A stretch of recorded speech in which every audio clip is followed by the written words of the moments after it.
Right, from that, let's now turn our focus to key electoral races that could be acid tests for President-elect William Ruto and Azimio la Umoja One Kenya leader Raila Odinga. And why don't we begin in Kakamega, where low voter turnout and bribery marked the gubernatorial election today, even as a race to succeed Governor Wycliffe Oparanya seems to narrow down to a battle between Fernandez Baraza of ODM and ANC's Cleophas Malala.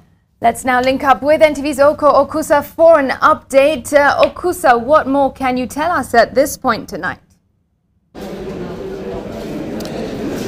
Well, of course, Smitty, there are a lot to be told at this particular moment because what is happening behind me here where we are is Lurambi Constituency Tallying Center, and of course the results have started streaming in. There's a lot of tallying going on behind me here, and as we speak now, ODM's Fernandez Baraza has taken a lead here at Lurambi, and has garnered so far 3,016 votes that have been counted here against his closest rival, that is Cleophas Malala of ANC, who has managed 2,910. That is here, and of course looking at 176 polling stations, so vote tallying is still going on, and anything can still happen, because if you look at it, it's still a close call between the two. But we're looking at again total registered voters here in Lurambi of 89,770, but low voter turnout, as you mentioned there, marked this particular exercise here in Kakamega today, and of course maybe it is highly likely that we may not attain or achieve that particular number.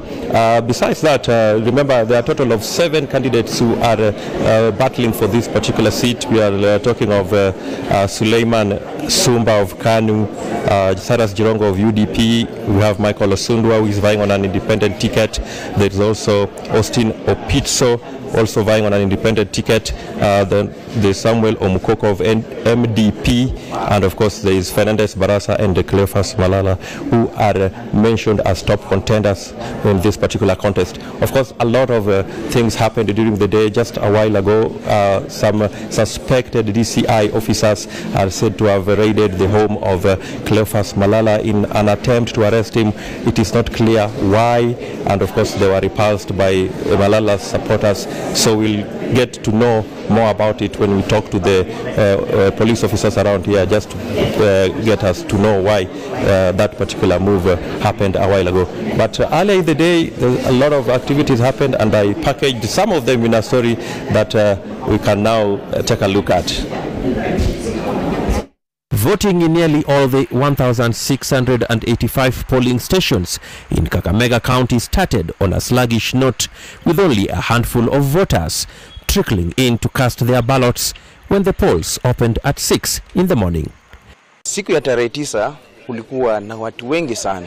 Nafikiri leo kumekuwa na idadi chache kulingana na siku ile, na labda ni tatizo kwamba watu wengi walikuwa wameshasafiri, wametoka hapa, na ndio sababu imefanya watu idadi kajitokeza kuwa chache.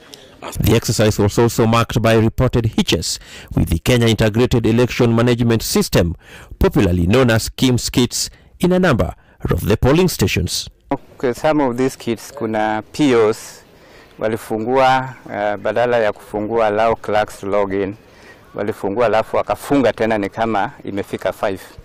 Yeah, like they were very few, and all of them we have replaced them, so we don't have major problems with that. Again, there are some kits that were showing dates, different dates of other than date of today. Our ICT team have sorted them out. I think as we talk now, we are almost 100% sure on. Claims of voter bribery also took center stage during the exercise. Mpinzani wangu ambaye ni Cleophas Malala amekuwa akinunua wapiga kura wengi sana kwa vituo mbalimbali. Nimetembea hapa Matungu, almost all the polling stations. There's a lot of voter bribery. However, the man being accused of perpetuating the malpractice dismissed the allegations as baseless. I have not witnessed any voter bribery. I've said this has been the most peaceful elections. I have not seen people bribing people, and I will not encourage, even myself, I will not encourage people to bribe people. And even my competitors have tried not to bribe people. So these are good elections, and I'm saying that if it goes on like this, I think we are doing well. There were pockets of violence in several polling centers after supporters of ODM and ANC candidates clashed in Mumias West and Matungu.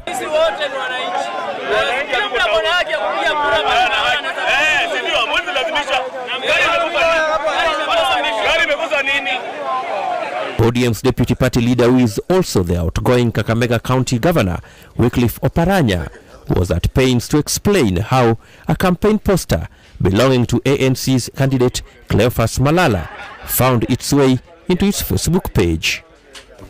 You know that one, you know that I'm not such a type of person. Obviously someone hacked my Facebook, and I think someone has been dealing with it. And action will be taken. The person who did that is known, and action is going to be taken against him. Oukokusa, NTV.